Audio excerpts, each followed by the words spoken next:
Shalom, selamat pagi saudara-saudara yang dikasihi Tuhan Yesus Kristus. Selamat berjumpa kembali dalam renungan pada pagi hari ini. Salam sejahtera buat saudara semua dimanapun saudara berada. Damai dan sukacita oleh Roh Kudus melimpah senantiasa dalam hati dan kehidupan saudara semua. Sebelum kita mendengarkan renungan firman Tuhan, mari sama-sama kita berdoa. Bapa kami yang di sorga, Bapa dalam nama Tuhan Yesus Kristus, kami mengucap syukur untuk berkat kemurahan-Mu, perlindungan-Mu dari malam hingga pagi hari ini. Terima kasih buat anugerah-Mu, nafas hidup yang Tuhan berikan, kesehatan, kekuatan, dan segala berkat Tuhan. Sungguh Engkau sangat baik bagi kami. Pada saat ini kami mau mendengarkan sabda firman-Mu, urapi setiap kami dan berikan kami pengertian untuk kami dapat memahami akan firman-Mu. Dalam nama Tuhan Yesus kami berdoa. Haleluya, amin. Saudara yang dikasihi Tuhan, ayat renungan kita pada saat ini terdapat dalam 1 Yohanes 5 ayat 21. Tertulis demikian, "Anak-anakku, waspadalah terhadap segala berhala." Saudara yang dikasihi Tuhan, kalau mendengar kata berhala, biasanya yang terbersit di dalam pikiran kita adalah patung-patung yang disembah, benda-benda keramat, pohon-pohon besar, batu-batu tertentu, atau kuasa-kuasa kegelapan yang diikuti dan ditaati. Padahal saudara, tidak selalu berhala berwujud patung, pohon, batu, atau benda tertentu. Berhala mempunyai pengertian yang menjadi lebih luas dan tidak terbatas pada kebendaan atau ritual tertentu. Sebagian dari populasi di dunia ini memang masih ada yang mempunyai tradisi menyembah patung-patung, tapi kebanyakan orang sudah tidak melakukan hal ini lagi. Namun saudara, tidak menyembah patung atau benda-benda tertentu tidak berarti bahwa sudah benar-benar terbebas dari sikap penyembahan berhala. Kita perlu merenungkan saudara, apakah kita sungguh-sungguh sudah benar-benar tidak mempraktekkan penyembahan berhala dalam hidup kita? Dalam 1 Yohanes 5 ayat 21 ini tertulis, "Anak-anakku, waspadalah terhadap segala berhala." Kata berhala dalam ayat ini di teks Yunaninya disebutkan dengan kata eidolon. Dalam bahasa Inggris diterjemahkan dengan idols. Isi pesan dalam ayat ini adalah hati-hatilah atau berawas-awaslah, berjaga-jaga terhadap berbagai berhala. Jangan sampai kita jatuh dalam penyembahan kepadanya. Secara sederhana saudara, ayat ini dengan tegas mengingatkan agar kita semua waspada terhadap segala sesuatu yang bisa menjadi berhala yang menggantikan posisi Tuhan dalam hidup kita. Apa saja saudara, berhala-berhala yang seringkali kita tidak sadari ada dalam kehidupan kita? Berikut ini saudara adalah hal-hal yang dapat menjadi berhala dalam hidup kita yang perlu kita waspadai. Yang pertama adalah uang dan harta kekayaan. Dalam Matius 6 ayat 24 Tuhan Yesus berkata, "Tak seorang pun dapat mengabdi kepada dua tuan, karena jika demikian ia akan membenci yang seorang dan mengasihi yang lain, atau ia akan setia kepada yang seorang dan tidak mengindahkan yang lain. Kamu tidak dapat mengabdi kepada Allah dan kepada Mamon."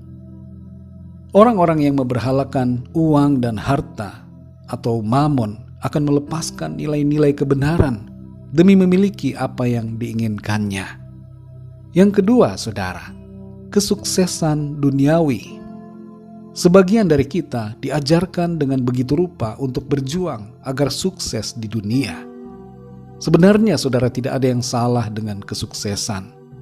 Namun, jika seluruh obsesi kita dalam menjalani hidup hanyalah semata-mata soal kesuksesan, maka biasanya kita akan melupakan Tuhan.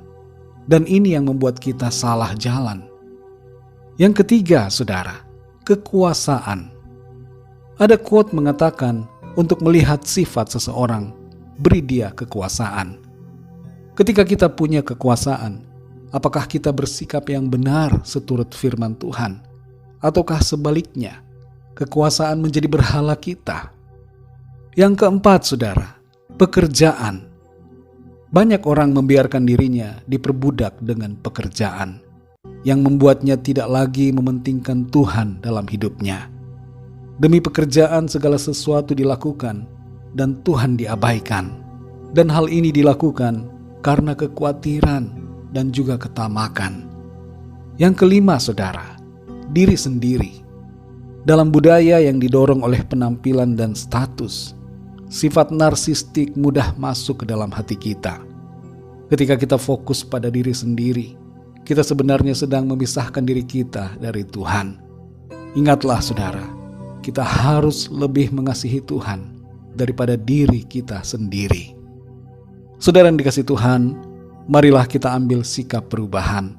Apabila selama ini kita ternyata mempunyai berhala-berhala dalam hidup kita, mintalah pengampunan Tuhan dan berdoalah agar Tuhan menolong kita untuk hidup mengutamakan dan mengasihi Dia dengan segenap hati kita.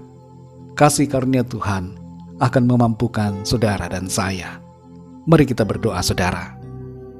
Bapa kami yang di sorga, Bapa, dalam nama Tuhan Yesus Kristus, kami mengucap syukur untuk berkat firman-Mu yang sudah kami dengar pada saat ini, yang mengajarkan kepada kami untuk kami melangkah dalam kebenaran, sehingga kehidupan kami terbebas dari segala berhala.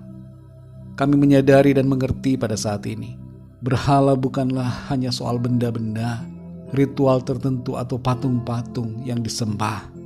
Tapi ada begitu banyak berhala-berhala modern yang seringkali kami tidak sadari, yang membuat kami tanpa sadar menyembah, mementingkan, mengutamakan itu dalam hidup kami. Ampuni kami Tuhan, kami mau kembali berkomitmen mengasihi Engkau. Kami mau hidup benar di hadapan-Mu. Kami mau sungguh-sungguh dengan segenap hati kami memuliakan, melayani Engkau, mengutamakan Engkau dalam hidup kami. Pimpin kami terus ya Roh Kudus, supaya kami hidup seturut dengan kehendak-Mu Tuhan. Berkati dan pimpin kami di sepanjang hari ini, supaya apapun yang kami kerjakan, semuanya itu memuliakan nama Tuhan. Kami berdoa bagi yang sedang dalam keadaan sakit, sembuhkan ya Tuhan dengan kuasa-Mu. Dan bagi yang sedang dalam masalah persoalan, kami berdoa agar Tuhan memberikan jalan keluar dan pertolongan yang ajaib.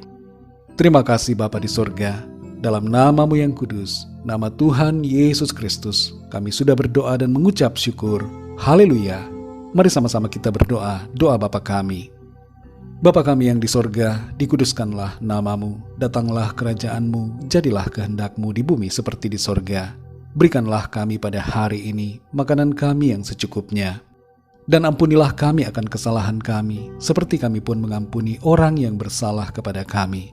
Dan janganlah membawa kami ke dalam pencobaan, tetapi lepaskanlah kami daripada yang jahat, karena Engkaulah yang mempunyai kerajaan, dan kuasa dan kemuliaan sampai selama-lamanya. Amin. Terimalah berkat Tuhan. Tuhan memberkati engkau dan melindungi engkau. Tuhan menyinari engkau dengan wajah-Nya dan memberikan kasih karunia. Tuhan menghadapkan wajah-Nya kepadamu dan memberikan damai sejahtera. Berkat anugerah dari Bapa Surgawi, cinta kasih karunia dari Tuhan Yesus Kristus, dalam persekutuan dan penghiburan Roh Kudus, menyertai kita semua, sekarang ini dan sampai selama-lamanya. Dalam berkat nama Tuhan Yesus Kristus. Haleluya. Amin. Puji Tuhan, saudara yang dikasihi Tuhan, saya percaya firman Tuhan menjadi berkat dan kekuatan buat saudara semua, dan Roh Kudus akan menolong saudara untuk lebih lagi memahami kebenaran firman Tuhan. Tuhan Yesus memberkati saudara semua. Sampai jumpa dalam renungan yang berikutnya. Haleluya.